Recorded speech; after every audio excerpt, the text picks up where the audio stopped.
the game can see the boxing voice.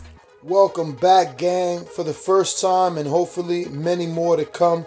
Don't forget to subscribe to the YouTube channel and click on the notifications right here, this little bell, so you can get those emails every time we go live. Peace. What's his face? The Cuban tested positive. He's actually fighting tonight in Hialeah, Is he? right? I don't know. So They say Wilder's going to bring the crowd. is he? We'll see what happens. So then How that would you feel about maybe Wilder fighting Ortiz before he actually fights Dominic? that's fine. I mean, like I said, apparently when we fought Molina, that was the title eliminator. Now that he beat Molina, then we should be expected to fight Deontay next. But he's also ranked in the WBO, so maybe Joseph Parker if we get the opportunity. I know. Dominic will fight any of the champions. He doesn't have. In retrospect, now after everything that happened in Alabama, does it add to the storyline, or should it still have never happened?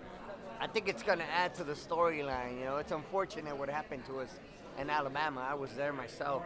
I know exactly what happened, what went down, regardless of what people may say or think. But, if we get the opportunity to fight Deontay, that'd be great. Dominic's has been the guy that's kind of earned the fight fans' respect with, fights with Amir Mansour, turning it around.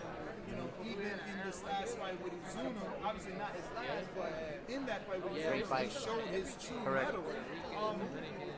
Is he slowly evolving into what you would like to see him become, or do you still have to keep working on him? We definitely still have to keep working with Dominic. He's a late bloomer, man. I mean, as you know, he's a former football player, quarterback in college, and he started late in boxing, so he's still learning. He's still getting better. He's not. He hasn't peaked yet. But one thing that Dominic, he may lack in talent, man, but he definitely brings up in heart. He's got a huge heart, man. He got a hell of a chin, and he's a fighter that never stops coming. How easy is it for you to find sparring partners for Dominic out there, being as though that so many of the other heavyweights are in that Al Heyman stable, so to say, so you really don't want to work with a guy and give away too much? Correct. I mean, we're in Southern California. We're very fortunate. We got a lot of sparring in Southern California. It's never an obstacle to find good quality sparring. So talk to us obviously a little bit more. You have a couple of other fighters, big names, Oscar Valdez, Michael Conlan fighting on this card. Where would you like to start? Conlan, how is he panning out for you? This is now your first year, so to speak, with him. You guys, how many fights now? 4? This will be his fifth. Fifth? Look at that. Wow. Yeah. And second time here in New York City? Yeah, second time here in New York City. This will be his fifth. As you know, the last time we were here, he was the main event. Now he's the co-main on. As you know, Rigondeaux and Lomachenko, which is great. He'll be back next year again for in March and St. Patrick's Day. He'll be headlining a card in March, and I believe Jose Ramirez will be fighting for the world title, Amir Iman for the world title. So they'll apparently they'll be the co-main. So interesting, and he's doing well. He's evolving well. We got a tough opponent in front of us tomorrow night with the Argentinian. This tough, fighter that's just gonna come at you and try to make it a rugged fight. But he's ready. He's ready for you. We had some great sparring back home. And for Oscar Valdez, apparently it seems like we're fighting in March. The rumor is March 10th, so that's what we're gonna start getting ready for. And hopefully Jesse Magdaleno, another world champion that I work with, will be possibly in the same card as Oscar. I'm hoping. And, for Shadaransky at this point, he's going to have to take 90 days off because of the knockout, right? Shavransky's going to need a break, man. He's going to need a break, and we're just going to have to go back and sit down and see what we do moving forward. So it sounds like you want to assess whether or not he's going to move forward. Correct. Oh, okay. Correct. That's the thing we have to, it's. I think it's something. Made not enough, because when is enough, but is he okay, or is he still in that realm where he needs to seek another big fight? Because Kovalev seems like a pretty big fight. Yeah, I mean, it was a huge fight. I mean, we're fighting Kovalev, one of the best fighters in the world, pound for pound, and, former world champion now, but undisputed world champion, that is, in the past. So he's a great fighter, man. I don't take anything away from Kovalev. He's a great fighter, great guy.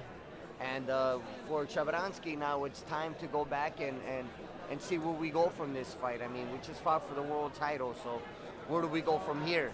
You know what I mean? Can we move forward? Can we get another opportunity, another crack at it, or do we just simply assess and maybe looking to contemplate retirement? I don't know. That's my opinion.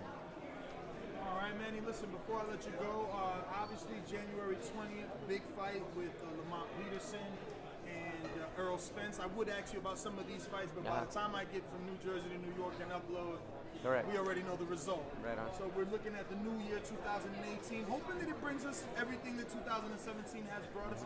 How do you see Earl Spence, Lamont Peterson panning out? Earl Spence is, man, to me, one of the best fighters in the world. I work with Earl Spence on the national team level, USA Boxing, and he's an extremely dedicated, hard-working kid, man. I mean, this kid has no stop in him. You know what I mean? This kid does not slow down. He's a hard-working kid, disciplined, and he's going to be very successful. I got him winning versus Lamont Peterson. Great fighter, by the way, as well. But Earl's on the top of his game right now, and for many years to come. So he's definitely the best fighter at 147. In this particular fight, are you picking Earl based simply on skill, or is it the size, or a combination of both? I think it's the skill. I think it's the youth as well. I think he's at the top of his game. I think he's only going to get better moving forward. And so it's going to be a good fight. I think it should be an interesting fight. But I just like Earl. Earl Spence is a complete fighter. Can you pinpoint anything? Because, I mean, we hear that a lot, how Earl is the best at 47, but then you got guys like Keith that have already acquired 2 championships in the division. You seem to want to think off firsthand that Keith has more accolades, he's more accomplished, he's done more. People are giving Earl that #1 spot based off of eye tests. You as a trainer, what else can you pinpoint to say this is why he's that good? I think it's the way he wears you down, man. This kid really knows how to go to the body very, very well, and that's where it all begins. You go to the body, as you say, and the head will follow. So this is a type of kid that loves to fight on the inside, wear you down. He's got a heavy hand, and it's just great, man, the way I see him go to the body like no one else in the division. Just yesterday, Terrence Crawford, who's actually in here somewhere, did an interview with Max Boxing where he said